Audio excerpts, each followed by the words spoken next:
Well, I think we can look back on Man United's 2-2 draw at Nottingham Forest with mixed feelings. There was the highs, the routine first half, another Casemiro goal. United was second in the Premier League for around half an hour yesterday. It was looking good. We were on our way to a fourth consecutive win. And then after half-time, a moment of madness. Something we've grown familiar with in recent years. Just 2 minutes, 2 goals. It can't happen. A bit of character shown though. Ahmad at the end, a bit of absolute brilliance from Ahmad. Let's talk about 5 things we learned. Don't forget to drop a like on the video and comment who your man of the match was for United against Forest. But without further ado, let's get stuck in. Number 1, Amorim's unchanged team. Now, it was Amorim's 37th game in charge of United in the Premier League against Nottingham Forest. And it was the first time ever he had named an unchanged lineup. I think that's a pretty big indicator that Amorim now believes he has his strongest lineup. You've got Seny Lomans, Matthijs de Ligt, Lenny Yoro, Luke Shaw as the back 3. You've got Ahmad, Diogo Dalot, Bruno Fernandes, Casemiro as the midfield, and you've got Brian Mbeumo, Mateus Cunha, Benjamin Sesko up front. And if you look at that bench, because I noticed this yesterday, you look at the bench, which players would really breach that? I think this is a bit of an issue. United's squad depth in terms of players who are capable of starting games, it's not that great. Attacking-wise, you've got Joshua Zirkzee on the bench. He's not going to be starting games. Mason Mount is one of probably 2 on the bench who would be. That's Mason Mount, Harry Maguire. Apart from that, Kobbie Mainoo's not starting games. Agate isn't. Nusem Mazraoui's just come back from injury. United's first lineup is pretty set on right now. However, I don't agree with it. And I think you know why. Because number 2, Dalot strikes again. Now, I've made my thoughts on Diogo Dalot very clear on the YouTube channel, on the TikTok. I do not think he's good enough for Manchester United. Never mind good enough to be starting every single week. It seems like he's our first choice left wing back at the moment. For me, that's terrifying because he keeps on letting us down. He keeps on letting United down. He can't tackle. He can't mark.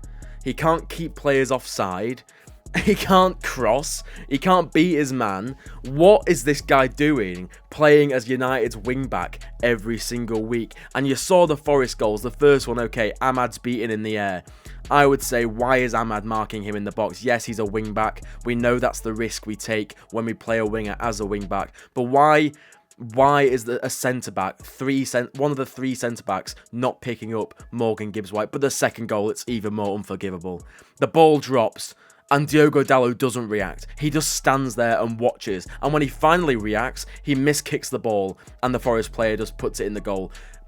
Unacceptable. It's nowhere near good enough. And United will be at this level where we're showing signs of promise. Maybe we'll get a few wins here and there. But to be a consistently good football team, we need a settled left wing back. And if Ruben Amorim doesn't trust Patrick Dorgu, which I think is quite harsh. I think, okay, he's not been amazing, but he's still only 21. He's a raw talent, and I think he has shown signs of a really good wing-back. He wins plenty of duels. Like, his crossing definitely needs work, maybe defensively as well. But he's invested £25 million in Patrick Dorgu. Let him play. Let him develop on the pitch. Give him a chance. It can't be worse than what Diogo Dalot's doing. Number 3, Anderson passes audition. Elliot Anderson yesterday. We knew going into the game it was his audition for Man United. He's been strongly linked with the club ahead of our midfield rebuild next year. Carlos Baleba failed miserably last week, did not perform at Old Trafford like he hasn't all season.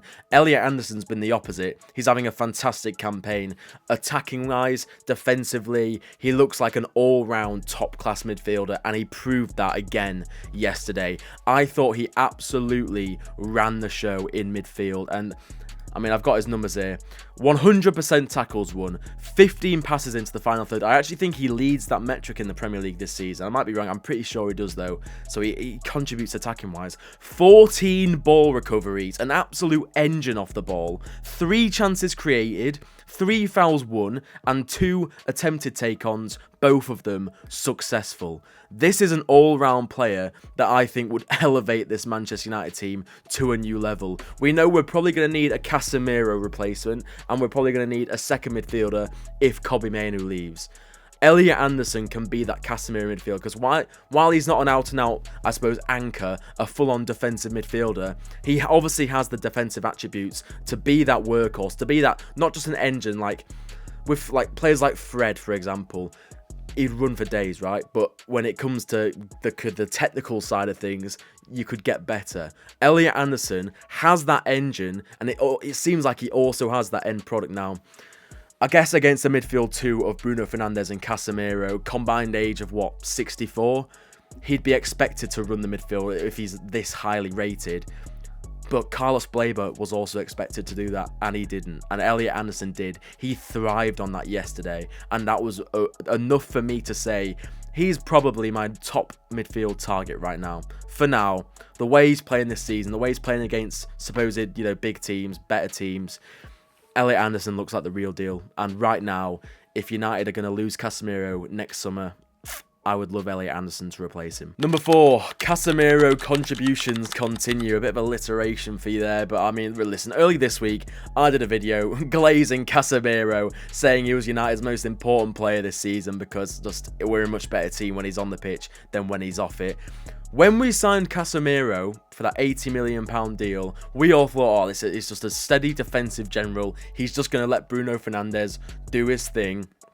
Nah. Casemiro is one of our biggest goal threats. Probably the best aerial threat we've had at the club in some time. Probably Harry Maguire as well, but Casemiro is definitely one of those two. Guys, in his last 5 appearances, 4 goal contributions. He scored against Chelsea, he scored and assisted against Brighton, and then he scored against Nottingham Forest. And what a header it was as well. A nice routine header, but you need those goals.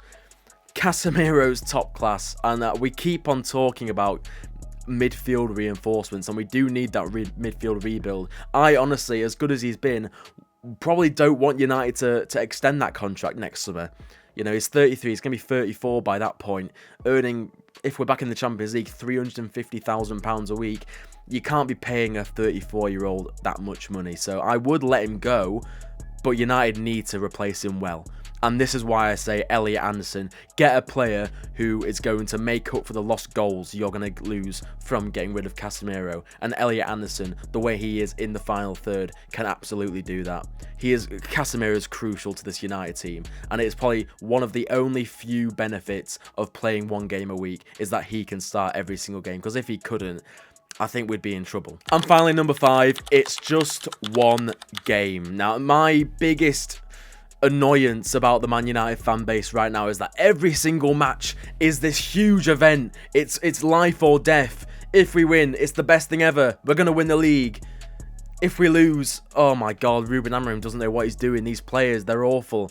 There's never an in-between. There's never a balance. So obviously, when we draw against Nottingham Forest, who started the day in 18th, it was all doom and gloom after full time. But I just need a bit of perspective, right? We've drawn away at Nottingham Forest. We lost there last season.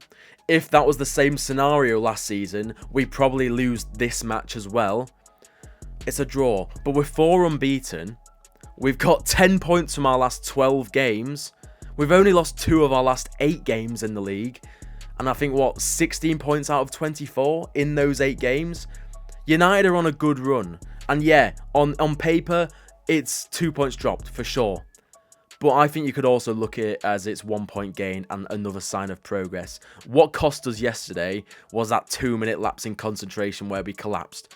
Partly due to player errors, which I've already spoken about. But anyway, thank you so much for watching the video. Please like it if you enjoyed, and drop a comment, get involved. I want to hear from you.